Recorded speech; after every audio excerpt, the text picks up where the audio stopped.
చూపెట్టడం అనేది నిజంగా కూడా మంచిది కాదు, ఇది అన్యాయం. తప్పకుండా ఈ తెలంగాణ హక్కులను ఇవి కాలరాయడమే అవుతుంది. వ్యవస్థీకరణ చట్టానికి ముఖ్యంగా తూట్లు పడవడమే అయినట్టుగా మేము కూడా భావిస్తూ ఉన్నాం. అధ్యక్ష, పక్కవారు బాగుపడితే సంతోషపడతాం. ఆంధ్ర రాష్ట్రానికి డబ్బులు ఇచ్చారు, సంతోషం, ఇబ్బంది లేదు. కానీ మనకివ్వలేదు అనే బాధ మాత్రం ఇవాళ తెలంగాణలోని ప్రతి బిడ్డలో కూడా ఉన్నది అధ్యక్ష. ముఖ్యంగా కొట్లాడి తెచ్చుకున్న తెలంగాణలో ఇంత చిన్న చూపా కొట్లాడి తెచ్చుకున్న తెలంగాణ మీద అనే ఒక బాధ తప్పకుండా ఉన్నది అధ్యక్ష. అధ్యక్ష, తెలంగాణ హక్కులను ఎవరు హరించినా, ఎవరు ఇబ్బంది పెట్టినా తెలంగాణ ప్రయోజనాల విషయంలో తప్పకుండా వారి మెడలు వంచే బాధ్యత మరి తెలంగాణ కోసమే పుట్టిన పార్టీగా, తెలంగాణ గడ్డ మీద పుట్టిన పార్టీగా బీఆర్ఎస్ పార్టీ అనే మాట నేను మళ్ళొకసారి గుర్తు చేస్తూ ఉన్నా అధ్యక్ష. అధ్యక్ష, కేసీఆర్ గారి పోరాట పటిమ గురించి చెప్పాల్సి వస్తే, మేము చేసిన కార్యక్రమాల గురించి చెప్పాల్సి వస్తే, 10 సంవత్సరాలు కేంద్రం మీద మేము చేసిన ప్రయత్నాల గురించి చెప్పాల్సి వస్తే, రాసుకుంటే రామాయణం అంతా, చెప్పుకుంటే భారతం అంతా అని అంత కథ ఉంది అధ్యక్ష. కానీ కొన్ని మాత్రం తప్పకుండా మీ దృష్టికి తీసుకొని రావాల్సిన బాధ్యత మా మీద ఉన్నదని నేను భావిస్తూ ఉన్నా అధ్యక్ష. అధ్యక్ష, మొట్టమొదట రాష్ట్రం ఏర్పడ్డదో లేదో ఇంకా అప్పటికి ముఖ్యమంత్రిగా కేసీఆర్ గారు ప్రమాణ స్వీకారం కూడా చేయలేదు. చీఫ్ మినిస్టర్ డెసిగ్నేట్గా ఉన్నారు. 7 మండలాలు తెలంగాణకు సంబంధించి అన్యాయంగా ఒక ఆర్డినెన్స్ ద్వారా మరి ఆనాడు పోలవరంలో ముంపులో భాగంగా ఆంధ్రాలో కలిపితే మొట్టమొదటగా స్పందించింది, రాష్ట్ర బంధుకు పిలుపునిచ్చింది, ఆనాడు అప్పటి కేంద్ర ప్రభుత్వాన్ని వ్యతిరేకించింది మా పార్టీ అధ్యక్ష. ఆనాడు ఇంకా ప్రభుత్వం ఏర్పాటు చేయకపోయినా కొట్లాడింది మేము అధ్యక్ష. అధ్యక్ష, ఇది సెప్టెంబర్ 7, 2014. ఆనాడు కేసీఆర్ గారు మరి ప్రధానమంత్రి గారిని కలిసి తెలంగాణ రాష్ట్రానికి ప్రత్యేక ప్యాకేజ్ ఇవ్వండి, ప్రత్యేక హోదా ఇవ్వండి, ఆంధ్ర అడుగుతున్నది, మాకు కూడా స్పెషల్ స్టేటస్ ఇవ్వండి అని అడిగిన ప్రెస్ క్లిప్పింగ్ అధ్యక్ష. అధ్యక్ష, ఒకసారి కాదు అధ్యక్ష, 1,15,667 కోట్లు మా రాష్ట్రానికి ఇవ్వండి అని చెప్పి ముఖ్యమంత్రిగా అన్నాడు కేసీఆర్ గారు. ఇది సెప్టెంబర్ 16, మన 2016 ఫిబ్రవరి 12 అధ్యక్ష. అధ్యక్ష, ఒకటి కాదు అధ్యక్ష, ఇట్లా ఎన్నో సందర్భాలు. ఇక 2015లో అధ్యక్ష మళ్ళీ కలిసిన ఫోటోలు.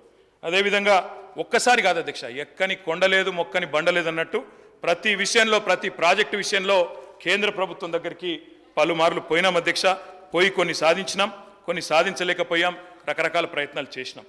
వివక్షాపూరితమైన వ్యవహారం చేసినప్పుడు ముఖ్యంగా సిఏఏ, ఎన్పిఆర్, ఎన్ఆర్సీ లాంటి విషయంలో తెలంగాణ శాసనసభలోనే తీర్మానం పాస్ చేసినాం అధ్యక్ష. పాస్ చేసి దిస్ వాజ్ ఇన్ 2020 మార్చ్ 26 అధ్యక్ష. మేము నిర్ద్వందంగా తిరస్కరిస్తున్నాము సిఏఏ, ఎన్ఆర్సీ అని చెప్పి కేంద్ర ప్రభుత్వానికి మా నిరసన కూడా చెప్పినాం అధ్యక్ష. Central amendment act, electricity amendment act తెచ్చి మోటార్లు పెట్టాల్సిందే, మీటర్లు పెట్టాల్సిందే మోటార్లకు అని మెడ మీద కత్తి పెడితే దాన్ని వ్యతిరేకిస్తూ శాసనసభలో తీర్మానం చేసినాం అధ్యక్ష. అధ్యక్ష, ఇది ఒకటే కాదు అధ్యక్ష, కాజీపేటలో కోచ్ ఫ్యాక్టరీ ఇవ్వలేందుకు మేము మా పార్టీ 2021 మార్చి నాడు చేసిన నిరసన. ఇవన్నీ ఏపీ రీఆర్గనైజేషన్ యాక్ట్ ప్రామిసెస్ అధ్యక్ష. 1 minute డిప్యూటీ సీఎం గారు. సార్ ఇన్నిసార్లు డిస్టర్బ్. అధ్యక్ష,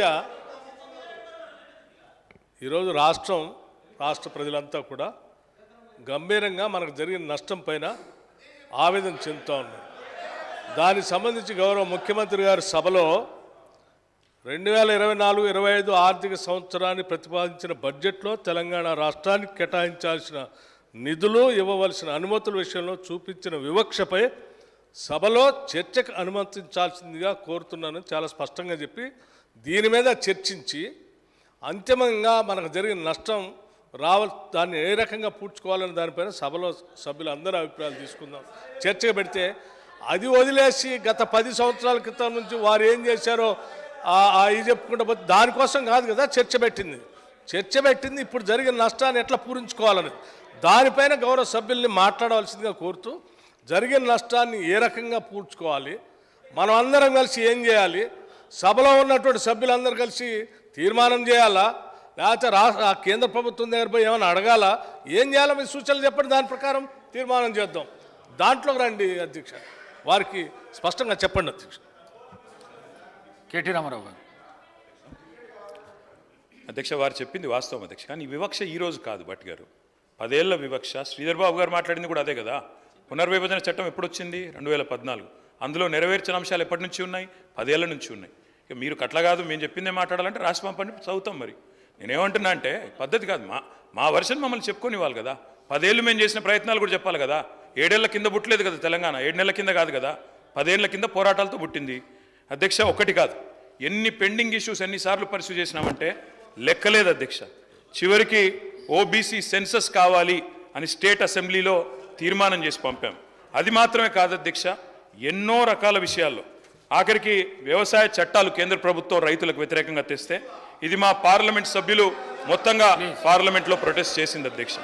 అధ్యక్ష కేటీఆర్ గారు ఏమంటే నేను తప్పు మాట్లాడుతున్నాను సరే, ఏమైనా ఇబ్బంది ఉందా? బీజేపీకి వ్యతిరేకంగా మాట్లాడితే మీకెందుకు సార్ ఇబ్బంది, వాళ్ళకెందుకు ఇబ్బంది నాకు అర్థం కాదు. మరి ఇంకేమున్నది ఇబ్బంది నాకు అర్థం కాదు. సబ్జెక్టే మాట్లాడుతున్నా కదా, పంపించండి సార్, లేకపోతే ఏం రాయాలి ఏం మాట్లాడాలో పంపించండి, మాట్లాడతాం. ఇదేం పద్ధతి సార్? ఏం మాట్లాడాలో కూడా మీరే చెప్తారా? ఏం మాట్లాడాలో మీరే చెప్తారా సార్? టూ మచ్ ఇది sir. I'm a senior member, నేను 5 సార్లు గెలిచి వచ్చినోడిని, నాకు ఏం మాట్లాడాలో తెలుసు, హౌస్లో ఎలా ఉండాలో తెలుసు. ఈ రకంగా డిక్టేట్ చేయడం కరెక్ట్ కాదు ట్రెజరీ బెంచెస్ మాకు. అధ్యక్ష మా పార్టీ పరంగా గత 10 ఏళ్ళు ప్రభుత్వంలో మేము ఆనాడు కేంద్రం ధాన్యం కొనుగోలు చేయనంటే స్వయంగా మొత్తం క్యాబినెట్ ముఖ్యమంత్రితో సహా పోయి అక్కడ నూకలు తినండి అంటే ఇగో మేము పోయి కేంద్రంలో ధర్నా చేసి ఢిల్లీలోనే ధర్నా చేసి కూడా వచ్చిన వాళ్ళం అధ్యక్ష. మాకేమీ ఇవి కొత్త కాదు అధ్యక్ష. రాష్ట్రపతి ప్రసంగాన్ని కూడా బహిష్కరించింది టీఆర్ఎస్ ఎంపీలు. అదేవిధంగా బయ్యారంలో ఉక్కు ఫ్యాక్టరీ పెట్టకపోతే ఇక్కడే మాత్రమే కాకుండా ఢిల్లీ దాకా కూడా నిరసన తీసుకొని పోయింది మా ఎంపీలు. అదేవిధంగా అధ్యక్ష కంటోన్మెంట్ ఇష్యూలు, కంటోన్మెంట్ విషయంలో కేంద్ర ప్రభుత్వం ఇబ్బంది పెడుతుంటే వాటిని కూడా లేవనెత్తింది మేము అధ్యక్ష. ఇక వాటి విషయం వదిలేస్తే నిన్నటి బడ్జెట్కి వస్తే అధ్యక్ష, నిన్నటి బడ్జెట్లో కూడా కోటి ఆశలతో ఏర్పడ్డ ఈ రాష్ట్రంలో ముఖ్యమంత్రి గారు కూడా చిన్న వయసులో ముఖ్యమంత్రి అయ్యారు రేవంత్ రెడ్డి గారు. కాబట్టి సహజంగానే ఉత్సాహంగా మీ ముఖ్యమంత్రి గురించే చెప్తున్నా బ్రదర్, ఎందుకు తొందరపడుతుంది? అరే మీ ముఖ్యమంత్రి గురించి చెప్తున్నా భయ్ విను. కేటీఆర్ గారు ముఖ్యమంత్రి గారు చిన్న వయసులో ముఖ్యమంత్రి పదవిని అధిష్ఠించారు. వారు అన్నట్టు కష్టపడే వచ్చినారు, సంతోషం. I congratulate you Revanth Reddy గారు. రేవంత్ రెడ్డి గారికి కూడా ఉత్సాహంగా వారు పాపం చాలాసార్లు ప్రధానమంత్రిని, ముఖ్యమంత్రుల్ని, అక్కడ కేంద్ర మంత్రుల్ని కలిసినారు, కలిసి కూడా రిప్రజెంట్ చేసినారు అధ్యక్ష. ఎన్నో విజ్ఞాపనలు, ఎన్నో వినతి పత్రాలు మేమిచ్చినట్టే మీరు కూడా ఇచ్చిన రేవంత్ రెడ్డి గారు, కానీ న్యాయం మీకు కూడా జరగలేదు. మేము చెప్పేది అదే, మొదటి నుంచి చెప్పేది అదే. ప్రొఫెసర్ జయశంకర్ గారు అధ్యక్ష ఎప్పుడు చెప్పేటోళ్ళు, యాచిస్తే రాదు తెలంగాణ, శాసిస్తే వస్తుంది అని చెప్పేటోళ్ళు అధ్యక్ష. ఇప్పుడు కూడా అదే చెప్తా ఉన్నాం తెలంగాణ ప్రజలకి, యాచిస్తే రాదు, శాసించే స్థితిలో తెలంగాణ ఉండాలి అధ్యక్ష. అందుకే మేము చెప్పేది అధ్యక్ష, ఆనాడు మేము సహకారం అందించిన కేంద్ర ప్రభుత్వానికి, సమరం సాగించిన తెలంగాణ ప్రయోజనాల కోసమే తప్ప ఏ రకమైన లాలూచి కానీ వ్యక్తిగతమైన ప్రయోజనాల కోసం కానీ రాజీ పడలేదు అధ్యక్ష. అధ్యక్ష 7 మండలాలు గుంజుకున్నప్పుడు నిరసించింది మేమే, నిరసన చెప్పింది మేమే. ఒక్కసారి నేను అడుగుతా ఉన్నా అధ్యక్ష, 10 ఏళ్లలో మీరు 5 ఏళ్ళు కేంద్రంలో ఎంపీగా ఉన్నారు, ఒక్కటంటే ఒక్కరోజు గొంతు విప్పినరా అధ్యక్ష? ఎన్నడన్నా తెలంగాణ రాష్ట్రానికి రావాల్సిన హక్కుల గురించి పార్లమెంట్లో ప్రసంగించినరా అధ్యక్ష? హైకోర్టు విభజన ఏం సబ్జెక్ట్ మాట్లాడుతున్నా సార్, ఎందుకు డిస్టర్బ్ చేస్తారు? ఏం పద్ధతి? తీర్మానం ఏం పెట్టిండ్రు అది మాట్లాడండి. తీర్మానం పెట్టనే లేదు సార్. ఎక్కడ పెట్టిరు తీర్మానం? తీర్మానం ఎక్కడ పెట్టిరు? సీఎం గారు చెప్పిన దానికి ఏడ తీర్మానం ఏడ పెట్టిరు సార్? నోటి మాటలతో తీర్మానాలు కావు. తీర్మానాలు ఎక్కడున్నాయి సార్? చర్చ ఇది, చర్చ మాట్లాడుతున్నా. చర్చ అంటే బడ్జెట్ పైన మాట్లాడండి. మీరు రాసియండి సార్, అదే చదువుతా. ఏం పద్ధతి ఇది? తీర్మానం లేదు, సబ్జెక్ట్ లేదు, మేము చర్చలో పాల్గొని మాట్లాడుతున్నాము. ఇట్లా ఇట్లా ఎట్లా సార్ డిస్టర్బ్ చేస్తాం మీరు కూడా?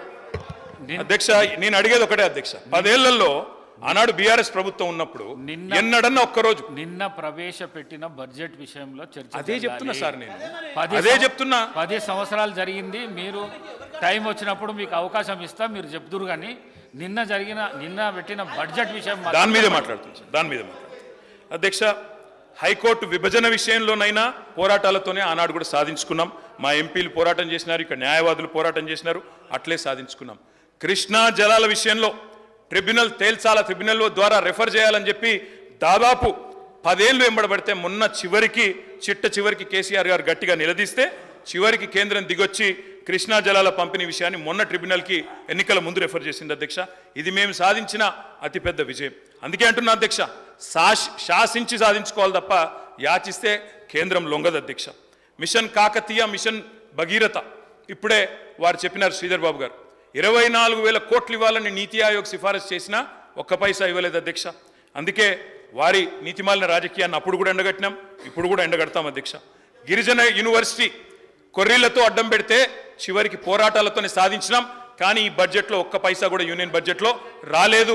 దానికి తప్పకుండా శాసనసభ నుండి మనందరం ముక్త కంఠంతో తీర్మానం చేద్దాం. పంపుదాం కేంద్ర ప్రభుత్వానికి. మా మద్దతు సంపూర్ణంగా ప్రభుత్వంకు ఉంటుందనే మాట మళ్ళొకసారి చెప్తా ఉన్నా అధ్యక్ష. మన ప్రాజెక్టులకు జాతీయ ప్రాజెక్టు హోదా ఇవ్వలేదు. అప్పర్ భద్ర, కెన్ బెత్వా ప్రాజెక్టులకు జాతీయ హోదా ఇచ్చారు, మనకి ఇవ్వలేదు. మన పాలమూరు రంగారెడ్డికి ఇవ్వలేదు, మన కాళేశ్వరానికి ఇవ్వలేదు, మన సీతారామకి ఇవ్వలేదు. అందుకే ఆనాడు అడిగినాం, ఈరోజు కూడా అంటా ఉన్నాం, మన శాసనసభ నుంచి తీర్మానం పాస్ చేయండి, తప్పకుండా మరి కేంద్ర వివక్షను ఎండగడదాం. అదేవిధంగా అధ్యక్ష, ఒకటి కాదు ఎన్నో విజయాలు కూడా సాధించినాం. కేంద్రం ఇవ్వలేదు అని చెప్పి దిక్కులు చూడలేదు అధ్యక్ష. ఎన్నో విజయాలు సాధించినాం. కాలంతో పోటీపడి బ్రహ్మాండంగా పర్యావరణ అనుమతులు సాధించి వాయు వేగంతో ప్రాజెక్టులు కట్టినాం. నిన్నగాక మొన్న చూశాను, బట్టి విక్రమార్క గారు సీతారామ ప్రాజెక్టు పంప్ హౌజులు పోయి ఆన్ చేసినారు అధ్యక్ష. అది కాలంతో పోటీ పడుతూ కట్టింది బీఆర్ఎస్ ప్రభుత్వం. పంపులు మీరు చాలు చేయొచ్చు కానీ కట్టింది కేసీఆర్ గారు అనే మాట ప్రజలందరికీ తెలుసు అధ్యక్ష. కాళేశ్వరం అయినా, పాలమూరు రంగారెడ్డి అయినా అన్ని కూడా చేసుకున్నాం అధ్యక్ష. కేంద్రం ₹1 ఇవ్వకపోయినా, దమ్మిడి పైసా సాయం చేయకపోయినా చేసుకున్నాం. మా కొలువులు మాకే దక్కాలి అని ఒక ఉద్యమ నినాదాన్ని నిజం చేస్తూ 95% రిజర్వేషన్ నియామకాల్లో, గవర్నమెంట్ నియామకాల్లో సాధించిన ఒకే ఒక్క రాష్ట్రం భారతదేశంలో తెలంగాణ అధ్యక్ష. ఈ విషయంలో కూడా కేంద్రానికి అభ్యంతరం ఉంటే ఒప్పించినాం, మెప్పించినాం, అల్టిమేట్గా సాధించినాం అధ్యక్ష. కాజీపేట కోచ్ ఫ్యాక్టరీ గురించి వారు ప్రస్తావించారు శ్రీధర్ బాబు గారు. ఎస్, తప్పకుండా అన్యాయం జరిగింది కాజీపేట ప్రజలకి, వరంగల్ ప్రజలకి. అక్కడ కోచ్ ఫ్యాక్టరీ పెడతామని మాటిచ్చి మేము 10 ఏళ్ళు పర్సూ చేస్తే ఆఖరికి ఒక రిపేర్ వ్యాగన్ ఫ్యాక్టరీ పెట్టినారు అధ్యక్ష. అది ఎంత మాత్రం కరెక్ట్ కాదు. తప్పకుండా కోచ్ ఫ్యాక్టరీ విషయంలో కూడా అందరం కూడా కలిసి కొట్లాడదాం. బయ్యార ముక్కు ఫ్యాక్టరీ, మా గిరిజన శాసనసభ్యులు ఉన్నారు ఇక్కడ, బయ్యార ముక్కు ఫ్యాక్టరీ కూడా ఇవ్వలేదు అధ్యక్ష. ఎన్నోసార్లు అడిగినాం, జరగలేదు. తప్పకుండా ఆ విషయంలో కూడా ప్రభుత్వంతో కలిసి వస్తాం, కలిసి నిలబడతాం. రాష్ట్ర ప్రయోజనాల విషయంలో ఎవరితోనూ కూడా రాజీ పడమనే మాట మళ్ళొక్కసారి విజ్ఞప్తి చేస్తా ఉన్నా అధ్యక్ష. కానీ మేము వారు ఇవ్వలేదని ఆగిపోలేదు అధ్యక్ష. భారతదేశంలో 157 మెడికల్ కళాశాలలు ఇచ్చి, 156 నర్సింగ్ కళాశాలలు ఇచ్చి మనకు ఒక్కటి కూడా ఇవ్వకపోతే మనం ఆగలేదు అధ్యక్ష. ఆనాడు ముఖ్యమంత్రి కేసీఆర్ గారు, హెల్త్ డిపార్ట్మెంట్ ఆ రోజు చూస్తున్న హరీష్ రావు గారు జిల్లాకు ఒక మెడికల్ కాలేజ్ పెట్టి వాళ్ళు ఇవ్వకపోయినా మేము చేసుకున్నాం అధ్యక్ష. ఇవాళ Telangana is only state with medical college in each and every district అధ్యక్ష. వాళ్ళు నవోదయ పాఠశాలలు ఇవ్వలేదు. శ్రీధర్ బాబు గారు కరెక్ట్గా చెప్పారు, కేంద్ర విద్యాలయాలు ఇవ్వలేదు, నవోదయ పాఠశాలలు ఇవ్వలేదు. ఇవ్వకపోతే మేము ఊక్కోలేదు అధ్యక్ష. ఒకవైపు కొట్లాడినాం, మరొక వైపు 1000 గురుకుల పాఠశాలలు కూడా పెట్టి హైయెస్ట్ నెంబర్ ఆఫ్ రెసిడెన్షియల్ పాఠశాలలు పెట్టిన ఒకే ఒక్క రాష్ట్రం తెలంగాణ అధ్యక్ష. తెలంగాణ కొంగు బంగారం సింగరేణిని వాళ్ళ చీకట్లోకి నెట్టే కుట్రలు కేంద్ర ప్రభుత్వం చేస్తే ఈరోజు కాదు అధ్యక్ష, మొదటి నుంచి వ్యతిరేకిస్తూ వచ్చినాం, అడ్డుకున్నాం. ఒక సింగరేణి కాదు, పబ్లిక్ సెక్టర్ అండర్టేకింగ్స్ అన్నిటి విషయంలో ఒకటే నిర్ణయం తీసుకున్నాం, తప్పకుండా ప్రభుత్వ రంగ సంస్థలను కాపాడాలనే కృతనిశ్చయంతో పనిచేశాం, చేస్తూనే ఉంటాం. కానీ మొన్న చాలా విచిత్రంగా అనిపించింది అధ్యక్ష. కిషన్ రెడ్డి గారు పిలుస్తారు, మా డిప్యూటీ సీఎం గారు పోతారు, ఇద్దరు సింగరేణి గనులను వేలం వేస్తుంటే చిరునవ్వులు చిందిస్తూ ఒకటే వేదిక పంచుకుంటుంటే మేమైతే ఆశ్చర్యపోయినాం అధ్యక్ష. వడ్లు కొనకుండా దాగుడు మూతలాడితే ఊరుకోలేదు అధ్యక్ష. రైతాంగం తరపున కేంద్రంలోని హస్తినాపురానికి పోయి ముఖ్యమంత్రి, మంత్రులు, ఎమ్మెల్యేలు, ఎంపీలు అందరం పోయి ఢిల్లీలో ధర్నా చేసి అక్కడ గర్జించినాం అధ్యక్ష. మోటార్లకు మీటర్లు పెట్టాలని మెడ మీద కత్తి పెట్టినా వినలేదు అధ్యక్ష. రైతుల కోసం మరి 30,000 కోట్ల ఆర్థిక వనరులు మన రాష్ట్రానికి రావాల్సినవి మెడ మీద కత్తి పెట్టినందుకు దాన్ని వదులుకోలేదు. మేము ఈరోజు కూడా మళ్ళీ ఈ ప్రభుత్వాన్ని కూడా చెప్తా ఉన్నాం, దయచేసి మీరు రాజీ పడవాకండి. ఎందుకంటే వింటున్నాం కొన్ని విచిత్రంగా అనిపిస్తున్నది. విద్యుత్ సంస్కరణలు పెట్టి డిస్కాంలను ప్రైవేటీకరణ చేయాలని బీజేపీ చెప్తుంటే ఇవాళ ఇక్కడ రేవంత్ రెడ్డి గారు మొన్న ఒక ప్రకటన ఇచ్చారు అధ్యక్ష, హైదరాబాద్ పవర్ సర్కిల్ను అదానీ గారికి అప్పచెప్తామని. మరి ఈ విషయంలో దయచేసి నేను రాష్ట్ర ప్రభుత్వానికి విజ్ఞప్తి చేస్తా ఉన్నా, ప్రైవేటీకరణ పేరిట డిస్కాంలను ప్రైవేటీకరించే ప్రయత్నం చేయకండి, వాళ్ళ ఒత్తిడికి లొంగకండి. వాళ్ళు మోటార్లకు మీటర్లు పెట్టాలంటే దానికి లొంగవద్దని చెప్పి కూడా నేను ప్రభుత్వానికి విజ్ఞప్తి చేస్తా ఉన్నా అధ్యక్ష. సార్, గౌరవ సభ్యులు సభతో పాటు రాష్ట్రాన్ని కూడా తప్పుదో పట్టిస్తూ ఉన్నారు. ఇది మంచి సాంప్రదాయం కాదు అధ్యక్ష. ముఖ్యమంత్రి గారు ఎక్కడో ఎవరికో ప్రైవేటైజ్ చేయడానికి ఇస్తున్నారని చెప్పారని మాట్లాడుతూ ఉన్నారు. ఎక్కడ చెప్పలేదే, ఎక్కడ చెప్పారు, ఎవరు చెప్పారు? ఏదో పేపర్లో ఎవరో రాసిన దాన్ని పట్టుకొని అడ్డగోలుగా సభలో మీరు అట్లా మాట్లాడితే ప్రభుత్వం పైన మన అర్థం ఉందా? ఇది మినిమం ఉండాలి కదండి. గౌరవ సభ్యులు మీరు ఆ రకంగా సీనియర్ సభ్యులు అని చెప్పారు, అట్లా చెప్పేస్తే ఎట్లా? మాకేమో మీలాగా అడ్డగోలుగా ఏది పడితే అది చేసేవాళ్ళం కాదు. రాష్ట్ర ప్రయోజనాలే మాకు ముఖ్యం. మీరు ఇప్పుడు ఏదో మాట కూడా అన్నారు, ఖండించడం కాదు, అంటే లేని అంశాలని మాట్లాడి తప్పుదో పట్టించేస్తాం, మీరు ఖండించండి అని చెప్తే అది న్యాయం ఎట్లా వచ్చిందండి? అది కరెక్ట్ కాదు కదా. ఒకటి నెంబర్ 1. నెంబర్ 2, మీరు సింగరేణి కాలనీస్ గురించి కూడా ఏదో మాట్లాడారు, ఆక్షన్స్ గురించి. దానికి సంబంధించి డెఫినెట్గా ఎస్, మేము రెడీగా ఉన్నాం, దాని మీద చర్చకి సిద్ధమే. ఏదైనా ఒకరోజు షార్ట్ డిస్కషన్ తీసుకొని మాట్లాడదాం. మీ వల్ల ఏం జరిగింది నష్టం సింగరేణి కాలనీస్కి, మేము వచ్చిన తర్వాత సింగరేణి కాలనీస్కి ఎంత మేలు జరిగింది, రాష్ట్ర ప్రయోజనాలు ఎంత మేలు జరిగింది చర్చిద్దాం, మేము సిద్ధంగా ఉన్నాం. కానీ ఇప్పుడున్నటువంటి అంశం కేవలం కేంద్ర ప్రభుత్వం ప్రవేశపెట్టినటువంటి బడ్జెట్లో రాష్ట్రానికి జరిగినటువంటి నష్టం పైన సభలో చర్చ జరిగి తద్వారా ఒక తీర్మానం చేసి రాష్ట్ర ప్రయోజనాల కోసం మనందరం ఏం చేద్దామని అత్యంత ప్రజాస్వామ్యయుతంగా ఈ రాష్ట్ర ప్రభుత్వం చర్చకి తెరదీసింది.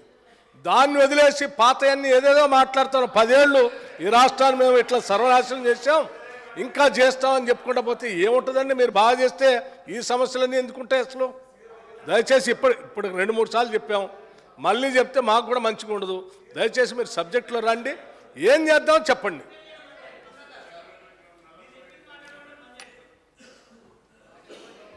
కేటీ రామారావు గారు. అధ్యక్ష, వారు ఇంత ఆవేశం ఎందుకు పడ్డారో బట్టి గారు, మామూలుగా అయితే ఆవేశం రాదు ఆయనకి, ఇది ఎందుకు బాగా ఆవేశపడుతున్నారు బట్టన్న? నేను వారికి ఒకటే అధ్యక్ష, వాళ్ళేమో సింగరేణి బొగ్గు గనుల ఆక్షన్ పెడతామని వాళ్ళు పిలుస్తారు, వీరేమో పోయి వేదిక పంచుకుంటారు. ఆ మాట నేను ప్రస్తావిస్తే వారికి కోపం వస్తుంది. ముఖ్యమంత్రి గారు స్వయంగా అదానికి ఇస్తా అని చెప్తారు. ఎలక్ట్రిసిటీ డిపార్ట్మెంట్ మీరు చూస్తున్నారు బట్టి గారు, మీరు తెలుసుకోండి. మీ సదర్న్ డిస్కమ్ ఏదైతే ఉందో, ఎస్పీడీసీఎల్ ఏదైతే ఉందో పిలుచుకోండి. మన ఓల్డ్ సిటీలో గొడవలు అయినాయా లేవా, బిల్లు కనెక్షన్కి పోతే అదానీ మనుషులు వచ్చినారని చెప్పి ఇంటెలిజెన్స్ రిపోర్ట్ ముఖ్యమంత్రి గారికి రోజు వస్తుంది.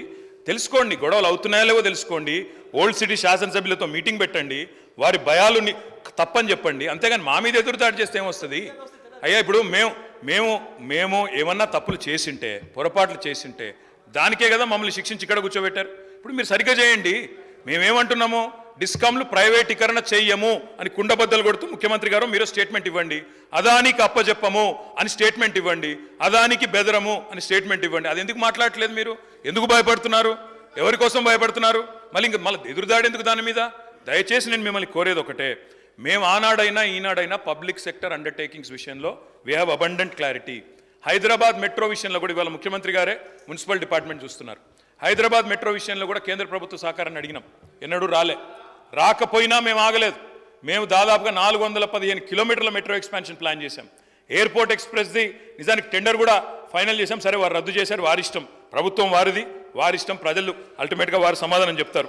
అధ్యక్ష, ఒక్క ప్రయత్నం కాదు అధ్యక్ష, ఎన్నో ప్రయత్నాలు చేసి ఎన్ని ఆంక్షలు పెట్టినా, ఆర్థికంగా ఇబ్బందులు పెట్టినా గత 10 ఏళ్లలో తెలంగాణ రాష్ట్రాన్ని బ్రహ్మాండంగా భారతదేశంలోనే అగ్రగామిగా నిలబెట్టాం. కానీ బాధ ఎక్కడ అనిపిస్తుంది అంటే అధ్యక్ష, వాళ్ళేమో డబ్బులు ఇవ్వరు, వాళ్ళు సతాయిస్తారు. మీరేమో ఇవాళ రాష్ట్రంలో పదవుల్లో కూర్చొని ముఖ్యమంత్రిగా మంత్రిగా ఉండి రాష్ట్రం మీద నిందలేసే విధంగా మాట్లాడితే అప్పు ఎక్కడ పుడుతుంది, కొత్త పెట్టుబడులు ఎక్కడి నుంచి వస్తాయి అధ్యక్ష? బ్రహ్మాండంగా ఉన్న రాష్ట్రాన్ని దివాలా తీసింది, ఇన్ని వేల కోట్ల అప్పు, ఇంత కడుతున్నా అంత కడుతున్నా అని స్వయంగా ప్రభుత్వ పెద్దలే మాట్లాడితే రేపు ఎవరైనా వస్తారా అధ్యక్ష మన దగ్గరికి? దయచేసి నేను మిమ్మల్ని కోరేది ఒకటే అధ్యక్ష,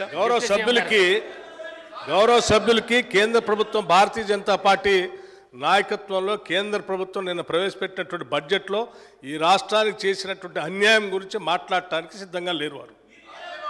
వారు దాని గురించి మాట్లాడితే కేంద్ర ప్రభుత్వానికి ఎక్కడ కోపం వస్తుందో, లేకపోతే భారతీయ జనతా పార్టీకి ఎక్కడ కోపం వస్తుందో అని అసలు అంశాన్ని పక్కన పెట్టి ఆవు కథలాగా మళ్ళీ మొదటికి వచ్చి ఈ చర్చ వదిలిపెట్టి మిగతా అన్ని మాట్లాడుతూ ఉన్నారు. ఎన్నిసార్లు అధ్యక్ష నేను విజ్ఞప్తి చేసిందో? 3 సార్లు విజ్ఞప్తి చేశాను, అయ్యా చర్చకి రండి, ఈ సబ్జెక్టు మీద మాట్లాడండి. నేను ఇదంతా వదిలేసి మళ్ళీ గతంలో చిన్నప్పుడు వినేవాళ్ళం ఆవు కథల, ఏదొచ్చినా మళ్ళీ ఆవుకి 4 కాళ్ళు ఉండు, తోక ఉండు అన్నట్టు మళ్ళీ ఆ 10 ఏళ్ళదే చెప్తున్నారు తప్ప దీని మీద మాత్రం మాట్లాడటానికి ఇష్టపడట్లేదు.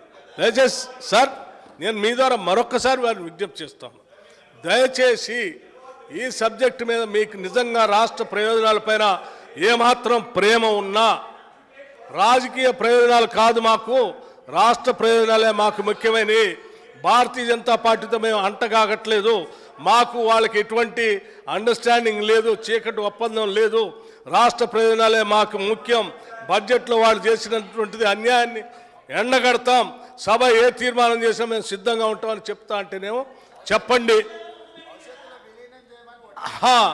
లేదు లేదు వాళ్ళు చేసింది కరెక్టే, వాళ్ళతో పాటు మా పార్టీని కూడా అందులో విలీనం చేస్తాం, మేము అంతా కరెక్ట్ చేసామని మీరు ముందు పోదామని చెప్పి దాని మీద మాట్లాడకుండా పాత కథని ఆవు కథని చెప్తా అంటే గౌరవ సభాపతి గారిని కోరుతాను, ఇంకేమో సభ్యులైనా మాట్లాడించండి, కనీసం రాష్ట్రానికి న్యాయం జరుగుతుంది. అధ్యక్ష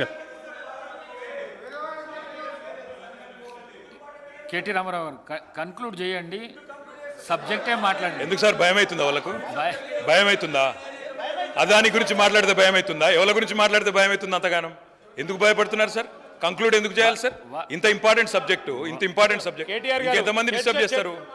ఎంతమంది డిస్టర్బ్ చేస్తారు మినిస్టర్? దాని విషయంలో మళ్ళా వేరే రూపంలో రండి, సమాధానం చెప్తాం. అధ్యక్ష నిజంగా వారి వారి వారి వ్యవహారం చూస్తూ ఉంటే ఇంకా ప్రతిపక్షంలో ఉన్నట్టే ఉంది అధ్యక్ష. నాకైతే ఆ గొంతులు దించుకోవడాలు, ఆగమాగం లేచి మాట్లాడు. ముఖ్యమంత్రి గారు చాలా సంయమనంతో ఉండాలి, వారే రన్నింగ్ కామెంటరీ చేస్తున్నారు. నేను వారికి ఒకటే చెప్తా ఉన్నా అధ్యక్ష, వారు ఓన్లీ బడ్జెట్ కన్ఫైన్ అయ్యి మాట్లాడమని వారే అంటారు, ఏదో చీకటి ఒప్పందాలని ముఖ్యమంత్రి గారు మాట్లాడతారు, విలీనాలని ఉప ముఖ్యమంత్రి గారు మాట్లాడతారు. మీ ఇద్దరికీ నేను స్పష్టంగా చెప్తా ఉన్నా, ఈ వేదిక ద్వారా చెప్తా ఉన్నా, ఎలాంటి చీకటి ఒప్పందాలు చేసుకోవాల్సిన దౌర్భాగ్యం మాకు లేదు. ముమ్మాటికి తెలంగాణ ప్రజల పక్షాన బ్రహ్మాండంగా ఇక్కడే ఉంటాం, గొంతు విప్పుతాం, మిమ్మల్ని అడుగడుగున ఎండగడతాం. 6 గ్యారెంటీలు ఏవైతే ఇవాళ కేంద్ర బడ్జెట్ మీద లేకపోతే కేసీఆర్ ప్రభుత్వం మీద నెపం వేసి తప్పించుకోవాలని మీరు ఏదైతే ఇవాళ ఒక డ్రామా చేస్తున్నారో తప్పకుండా దీన్ని ఎండగడతామని మాట కూడా విజ్ఞప్తి చేస్తాం. వదిలిపెట్టం, 6 గ్యారెంటీలు అమలయ్యేదాకా వదిలిపెట్టం. ప్రజల తరపున అడుగుతూనే ఉంటాం, కడుగుతూనే ఉంటాం. ఆ విషయంలో మీరెట్టి పరిస్థితుల్లో ఆలోచన కూడా చేయాల్సిన అవసరం లేదు. అధ్యక్ష, కేంద్రం ఇయ్యలేదు అని చెప్పి మేము ఆగలే. భారతదేశంలోనే లార్జ్ స్టేట్స్లో 2014లో 12వ స్థానంలో ఉండే తలసరి ఆదాయంలో తెలంగాణ. కేంద్రం ఇయ్యకపోతే మేము ఆగలే, పని చేసుకుంటూ పోయినాం. నెంబర్ 1 స్టేట్ చేసినాం తలసరి ఆదాయంలో. రిజర్వ్ బ్యాంకు లెక్క ఇది అధ్యక్ష. జిఎస్డిపి పెరుగుదలలో మన రాష్ట్రాన్ని మనమే తిట్టుకుంటే బయట ఒక దమ్మిడి కూడా పుట్టదు. మీకు అది ఆలోచించుకోండి అధ్యక్ష. కేసీఆర్ మీద కోపం ఉంటే కేసీఆర్ని తిట్టండి, రాష్ట్రాన్ని తిడితే మీకే నష్టం, నడిపేది మీరు, 5 ఏళ్ళు ఇబ్బంది పడేది మీరు. అధ్యక్ష, జిఎస్డిపి పెరుగుదలలో ఇవాళ గర్వంగా చెప్తున్నా అధ్యక్ష, తెలంగాణ బిడ్డగా చెప్తున్నా అధ్యక్ష. 2.8% తెలంగాణ జనాభా భారతదేశంలో, కానీ we contribute 5% to India GDP. We are an economic engine like Sridhar Babu said. Yes, 4% ఉండే 2014లో మేము అధికారంలోకి వచ్చినాడు 1% జీడిపి కాంట్రిబ్యూషన్ పెంచినాం. I would request my friend Sridhar Babu to correct himself. మీరు ఒక మాట అన్నారు శ్రీధర్ బాబు గారు మాట్లాడుతూ, 5 ట్రిలియన్ ఎకానమీ వికసిత్ భారత్ 2047 అని. 2047 కాదు, 5 ట్రిలియన్ ఎకానమీ రాబోయే సంవత్సరంలోనే అయిపోతుంది. అక్కడ ఎవరు ఉన్నా లేకపోయినా అవుతుంది. ఆ విషయం I want you to correct yourself. అధ్యక్ష, సొంత పన్నుల రాబడిలో భారతదేశంలో స్టేట్ ఓన్ ట్యాక్స్ రెవెన్యూస్లో నెంబర్ 1, నెంబర్ 2 స్థానంలో తెలంగాణ నిలబెట్టింది మేము. పేదరిక నిర్మూలనలో అగ్రభాగం నిలబెట్టాం. వ్యవసాయ విస్తరణలో కూడా అగ్రభాగాన్ని నిలబెట్టాం. పంజాబ్ను, హర్యానాను తలదన్ని 3.5 కోట్ల టన్నుల వరిధాన్యాన్ని పండించే స్థాయికి తీసుకొని పోయినాం. ఇవాళ ఫుడ్ కార్పొరేషన్ ఆఫ్ ఇండియా కేంద్ర ప్రభుత్వం చేతులెత్తేసి నూకలు తినండి అని చెప్పే పరిస్థితి కూడా కల్పించింది మేమనే మాట కూడా గుర్తు చేస్తా ఉన్నాం. ఈజ్ ఆఫ్ డూయింగ్ బిజినెస్లో అగ్రభాగాన 1, 2, 3 ర్యాంక్స్లో నిలబెట్టాం తెలంగాణను. అదేవిధంగా 24 గంటల కరెంటు అన్ని రంగాలకు ఇస్తున్న ఒకే ఒక్క రాష్ట్రం తెలంగాణగా నిలబెట్టింది మేము. హైదరాబాద్లో ఇప్పుడే వారు చెప్పారు, ఐటీ రంగానికి సంబంధించి ఐటీఐఆర్ గురించి యూనియన్ బడ్జెట్లో లేదని చెప్పారు.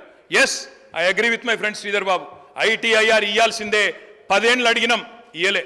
మరి మీరు తెస్తామని మీ మేనిఫెస్టోలో పెట్టినరు, మరి 8 మంది ఎంపీలను ప్రజలు మీకు కూడా ఇచ్చిండ్రు.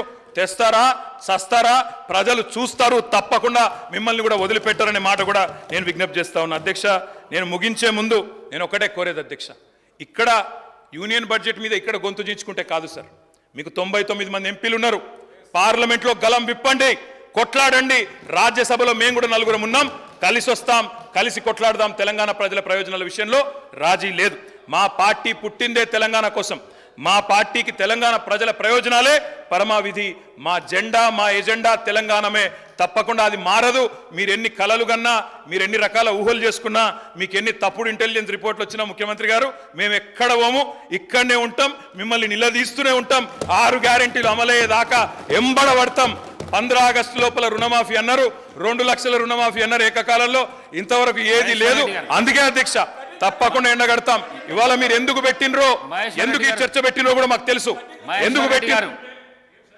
మహేశ్వర్ రెడ్డి గారు,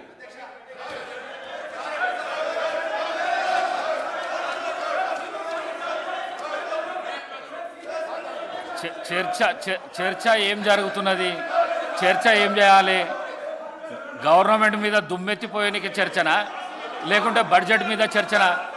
బడ్జెట్ మీద మాట్లాడండి, బడ్జెట్ మీద మాట్లాడండి, బడ్జెట్ మీద మాట్లాడండి. సార్ మీరు అవకాశం దొరికిందని చాలా ఆశ్చర్యంగా చెప్పేసి ఉంది, ఇది చాలా ఆశ్చర్యంగా ఉంది. మీరు first of all union budget లో మీకు మంచి అవకాశం దొరికింది మాట్లాడడానికి. బడ్జెట్ నిన్న పెట్టిన బడ్జెట్ మీద చర్చ జరగాలి. దాన్ని విడిచిపెట్టేసి మీ 10 సంవత్సరాల చరిత్రను చెప్తే ఎట్లా సార్? మీరు దానికి మళ్ళీ ఒకసారి అవకాశం ఇస్తా నేను, మీరు మాట్లాడుతురు. Speaker sir. అదాని అంబానీ చర్చ 10 సంవత్సరాలది మొత్తం చెప్తురు. తప్పకుండా చెప్తాం సార్. చెప్తురు. గుజరాత్ మోడల్ చెప్తాం, చోటే బాయ్ బడే బాయ్ చెప్తాం, అదాని గురించి చెప్తాం, అన్నీ చెప్తాం. కానీ అధ్యక్ష, మా నిబద్ధతను ప్రశ్నించినప్పుడు అడ్డగోలుగా ముఖ్యమంత్రి గారు మాట్లాడినప్పుడు తప్పకుండా సమాధానం చెప్పాల్సిన బాధ్యత మా మీద ఉంటుంది. వారు సబ్జెక్ట్లో ఉంటే మేము కూడా సబ్జెక్టులు ఉంటాం, వారు దాటితే మేము కూడా దాటాలి కదా సార్. అధ్యక్ష, ఒకటి మాత్రం వాస్తవం, మీరు చాలా గొప్పగా చెప్పినారు. యూనియన్ బడ్జెట్ మీద రాష్ట్ర ప్రభుత్వం చర్చ ఎక్కడ జరగాలి సార్? చర్చ ఇది కేంద్ర ప్రభుత్వంలో, కేంద్రంలో, పార్లమెంట్లో. అక్కడ కాంగ్రెస్ ఎంపీలు గొంతిప్పాలి, కొట్లాడాలి. ఇవాళ లోక్సభలో లేరు, మాకు లేరు ఎంపీలు, వాళ్ళకున్నారు. నిన్న పంజాబ్ ఎంపీలేమో రోడ్డు ఎక్కింది సార్. అక్కడ కేంద్రంలో బడ్జెట్ పెట్టగానే అన్యాయం జరగగానే పంజాబ్ ఎంపీలు రోడ్డు ఎక్కి కొట్లాడింది. ఇవాళ మీరు ఇక్కడ ఎందుకు పెట్టినో మాకు తెలియదా? అక్కడ ఒక్క పైసా రాలేదు కాబట్టి, 21 ట్రిప్పులు వేస్ట్ అయినాయి కాబట్టి, విమానం ఖర్చులు వేస్ట్ అయినాయి కాబట్టి, ముఖం చెల్లక ప్రజల్లో ఏం సమాధానం చెప్పుకోవాలో తెలవక ఈరోజు ఇక్కడ చర్చ పెట్టి ఒక ప్రహసనంలాగా చేస్తున్నారన్న విషయం మాకు తెలియదా సార్? ప్రజలకు తెలియదా? మేము అనేది ఒకటే సార్, ఇవాళ బడే బాయ్ చోటే బాయ్ అని అన్నదమ్ముల అనుబంధం పండిస్తే ఏమొచ్చింది సార్ రాష్ట్రానికి? మేము చెప్పింది అదే కదా, మొదటి నుంచి చెప్తుంది అదే కదా. దయచేసి నేను గౌరవ ప్రభుత్వాన్ని కోరుతా ఉన్నా, మీరు ఏ రకంగా దీన్ని ముందుకు తీసుకొని పోదామంటే మన రాష్ట్రానికి జరుగుతున్న అన్యాయం విషయంలో మేము తప్పకుండా మీకు అండగా నిలబడతాం, మేము మీతో కలిసి వస్తాం. మీరు గతంలో రాలేదు, మీరు పార్లమెంట్లో ఆనాడు తెలంగాణకు అనుకూలంగా మాట్లాడలేదు. ఇక్కడ రాజ్భవన్ అడ్డం పెట్టుకొని మమ్మల్ని ఇబ్బంది పెడితే మీరు వాళ్ళకు అండగా నిలబడ్డారు తప్ప తెలంగాణ రాష్ట్రానికి, తెలంగాణ ప్రజల ప్రయోజనాలకు అండగా మీరు పని చేయలేదు. కానీ మేము అట్లా చెయ్యం. 100కు 100% తప్పకుండా తెలంగాణ ప్రజల ప్రయోజనాలే పరమావిధిగా మేము నిలబడతాం. భవిష్యత్తులో కూడా 4 కోట్ల ప్రజల తరపునే కొట్లాడతామని చెప్పి మళ్ళొక్కసారి విజ్ఞప్తి చేస్తూ ఈ అవకాశం ఇచ్చినందుకు తమరికి ధన్యవాదాలు. జై తెలంగాణ. గౌరవ ముఖ్యమంత్రి గారు. Speaker sir,